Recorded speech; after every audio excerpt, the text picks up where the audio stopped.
Love Squad. First of all, I was so shocked. The episode 7 video broke 100 views. Yay! I'm so excited. That's my first video to break 100 views, I believe. So I'm like, wow. Thank you guys so much. I am having so much fun and just super happy to be doing this. And I'm glad that you guys are enjoying it. Hello, everyone. I am Kim, aka at Glam Powered, and this is a POV Fargo Season 4 Episode 9 recap. Spoiler alert. If you ain't watch, like this video to add it to your like list and come back to it. Now let's start with people. Y'all know I like to name them up. So this episode we have Omi, the charming painter, Satchel, the little angel, Rabbi, the gangster. He was super gangster in this episode. And Calamita, the gunslinger. Now, let's get to our context. So this episode starts off in black and white with a nice drive in the cornfields. And it's funny because we've spent so much time in the city that I forgot about the countryside. Like, I'm like, duh, where are they? I was like, oh yeah, right? So Omi stops the car in Pluto, or this place where the person who discovered Pluto lived. And we hear a knocking sound coming from inside the trunk. Of course, somebody's in the trunk. This is Fargo. Why wouldn't there be someone in the trunk? Omi's been tasked with finding Calamita. And it's just now dawned on me that they're both on a level. I mean, Omi and Calamita, the writers have done a good job of casting similar characters on opposing teams in this series, and you can really see that dynamic. I'm like, wait, they're both kind of like super cool and calm and dangerous. Yeah, I could see that. So Omi questions the fella about Calamita's whereabouts. This is the guy that was in his trunk. And he doesn't give him much useful information and has the audacity to refer to Omi as boy. Child. As usual, he just closes the trunk and continues about his business. He stops at a gas station to inquire about Calamita possibly stopping there. He strikes a deal to paint the gas station garage, I guess it's the garage, as he waits for Calamita to pass by.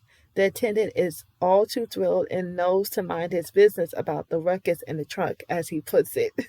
Calamita finally makes his way to the gas station. Hashtag Tarantino vibes, okay? This was the most Tarantino-esque episode. Man, I mean, the music, the scene, the scenery, and everything, I was just like, I've been getting Tarantino vibes this entire season, pretty much, but this episode was just like, yep, all day. Tarantino all day. So after that, we see Satchel, the little angel, and Rabbi, my boo. Finally, they make it. They make their appearance in the episode. They're driving down another country road. They've made their way to Liberal, Kansas, pancake hub of the world, apparently. Click like if you're here for pancakes, because I am. Even though I'm more of a waffle person, pancakes are still dope. I hop. They roll up to a property to get off the road a few nights, and it's actually a boarding house. At first, I was a little like, what's going on here? It was a boarding house. And it's a rather interesting boarding house, divided like this country, okay? Very divided, like deeply divided. Anyways, Rabbi leaves Satchel to retrieve some cash he stashed in town. He was in too much of a hurry to get them out of there, so I guess he couldn't retrieve it earlier. That's what my thinking was. I was like, why is he going back to get this money? And I'm like, oh, he had to leave. Yeah, they were in a hurry. So Satchel's supposed to read in his room, but he's still a little too innocent and asks too many questions, right? So something tells me he's not going to listen. There have been some structural changes made to the place Rabbi stashed his cash.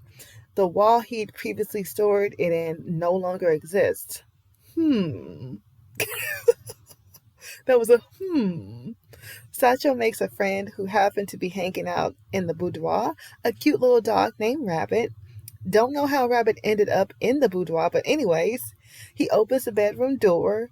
Rabbit runs downstairs, and being the innocent child that he is, Satchel runs after him downstairs. Satchel starts talking to the other guests in the parlor. Fortunately, Rabbi makes it back in one piece and guides Satchel back upstairs before he says something that he's not supposed to say. Child. Rabbi makes his way back to what is now a furniture store. It used to be a feed store when he stashed the money there. That's what it was, but now it's a furniture store. The current owners, brothers, are discussing their concern about his previous visit.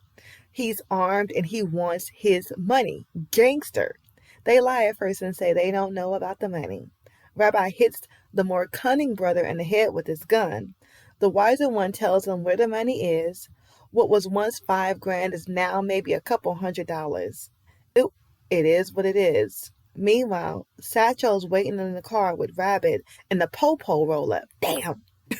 Driving while black. Sitting in a car while black. I mean, dang. Go. Okay. Rabbi comes out in the nick of time and uses his white privilege to save the boy from possibly getting shot for no damn reason. Sidebar. We've had the talk since slavery. Literally. We've had the talk since slavery, and I mean we being black people have had the talk, y'all know what I'm talking about, since slavery, okay? Black people have known to keep our wits about us for centuries. So why has this child not been taught how to behave when he's dealing with the police? This is what happens when you're raised by criminals. In sidebar. It's Satchel's birthday. Sucks to be him. It's not a good birthday. He wants Rabbit as a gift, but Avi, that's impractical. Rabbit decides to get him a birthday treat instead. He's directed to the aforementioned filling station. Damn! Dangerous paths are about to cross.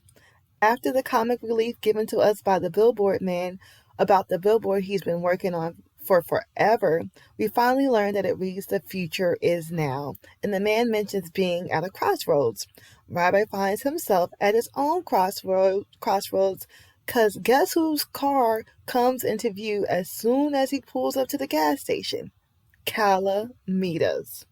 Omi, Rabbi, and Calamita are low-key evenly yoked. Remember I talked about that earlier, how the writing seems to be putting like equal characters against each other? Yeah, we see that here. And I don't know who's about to win this battle, but I do know that it's about to be a real proper gunfight. Like, definitely. So, the poor gas station attendant, the nice little man who was minding his business and letting the gangsters do what they do with keeping a blind eye, he has been killed. We see him dead on the ground, off to the side. Calamita appears to have the last laugh as Rabbi looks through the glass and sees him with his gun in Omi's face. Now remember, Omi was the one that burned him with the butt of his gun earlier, so karmic justice? Why didn't Rabbi just turn and drive away at the sight of the dead body? I don't know. Calamita hears the movement of the barrel. Calamita of the barrel that Rabbi is standing next to, and shoots at Rabbi. Damn! The bullet grazes his arm. Omi shoots Calamita, but appears to only have one bullet. Calamita shoots him dead for good measure. Rabbi has bad luck. There's a serious windstorm brewing, and his gun is knocked out of his hand by some debris. But he sees something in the heavens that Calamita doesn't because his back is turned. He's smiling at first, but it doesn't last. A twister is headed their way. They both get out of fate's path. Shout out to Ginger Z, and shout out to meteorologists everywhere. We need you. They didn't have meteorologists back then, because if they did, they would have knew about this daggone storm. The car gets sucked up, and Rabbi puts his hands up and surrenders to his fate as the tornado carries him away. Pause. I was literally thinking, when are we going to see color? It's been black and white the entire episode. I knew they were going to do this. Back to the recap. So Satchel appears to have fallen asleep on the bedroom floor. Rabbit comes and takes him or wakes him up. The storm appears to have passed. Satchel walks out of his room and things go from black and white to color with dramatic music in the background for effect. We hear his neighbor, a hospital patient, and his caregiver. Satchel inquires about Rabbi. The scary looking man asks him to come closer. He wisely decides to wait in his room. Thank you for having some sense, baby. Satchel arms himself with a gun and watches the door. He knows something's amiss. He falls asleep on the bed this time. He wakes up and looks out the window. Rabbi's car still hasn't returned. Rabbi didn't come back. He knows what time it is. Satchel and Rabbit take a walk on the highway surveying the land. The devastation is apparent. Satchel stops in front of that same billboard, and that's that. That's the episode, y'all. It was real, like, I don't know, they just guided you and they landed you gentle. This was a nice, gentle landing. You were in the storm was ruined, and then it was like you were in the eye of the storm, and then it just stopped. It ended real peacefully, in a way. So, I mean, this episode was very engaging. The cliffhanger is definitely there, but it's gentle because Satchel is safer in some ways. He has time to get further away from the chaos of all the adults around him. If he has any sense, we're gonna find out. He'll have to be resourceful, but he can do it. I can't wait to see what happens next episode and what he decides to do, where he lands. As always, thank you so much for watching.